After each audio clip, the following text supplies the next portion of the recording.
Alors il y a une activité économique dont vous n'avez pas parlé, qui est importante dans la région, c'est l'agriculture.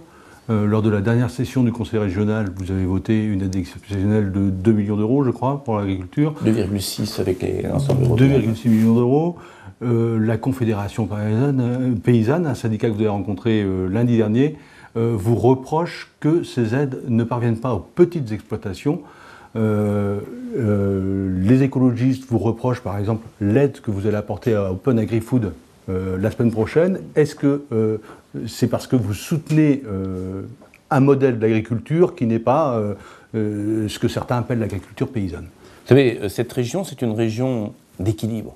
C'est une région où on a à la fois la force de l'agriculture céréalière, etc., une vraie réalité, une agriculture céréalière qui doit évoluer par rapport aux enjeux environnementaux, mais on a de belles et fortes exploitations. Et puis c'est aussi ce que vous disiez, c'est-à-dire une agriculture à travers le maraîchage, à travers l'horticulture, à travers l'élevage, qui est une agriculture de proximité, de petites unités. Qu'est-ce que nous avons fait dans l'aide?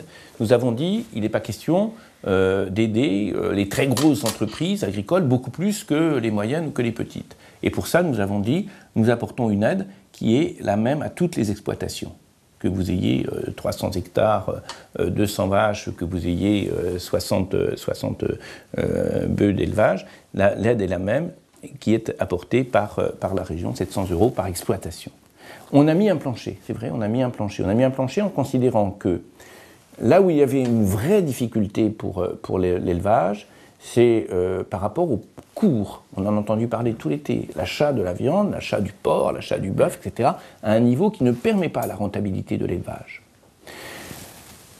Lorsque on a une très petite exploitation ou une petite exploitation, bien souvent, on transforme le produit et on le vend dans un circuit court. Et à ce moment-là, il n'y a pas la baisse des prix d'achat, la baisse des cours qui s'opère dans les conditions qui sont celles de la grande distribution, etc.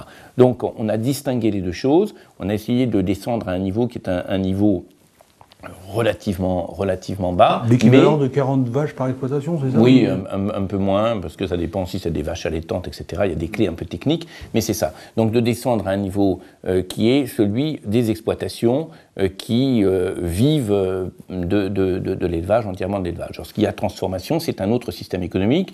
J'entends, j'ai reçu, vous le disiez, la Confédération paysanne, j'entends les efforts que font un certain nombre d'agriculteurs aujourd'hui, d'éleveurs aujourd'hui, pour élever des taurillons. Ils n'ont pas un cheptel considérable, mais c'est d'une certaine manière avec des produits de la ferme. Ils ne vont pas acheter des protéines à l'autre bout du monde. Ils cultivent, ils transforment. C'est la polyculture élevage. Ils élèvent, ils engraissent sur place, et puis ils vont vendre, certains même dans des circuits courts. J'entends tous les efforts qui sont faits, l'incertitude, mais je précise qu'on a voulu, par rapport à la chute des cours, lorsque le bétail est mis sur le marché, on a voulu pallier à cela et on n'a pas pris en compte toutes les situations. La situation du soutien aux petites exploitations reste bien évidemment un enjeu important. Puis là, il s'agissait d'une aide exceptionnelle par rapport à la baisse des coûts.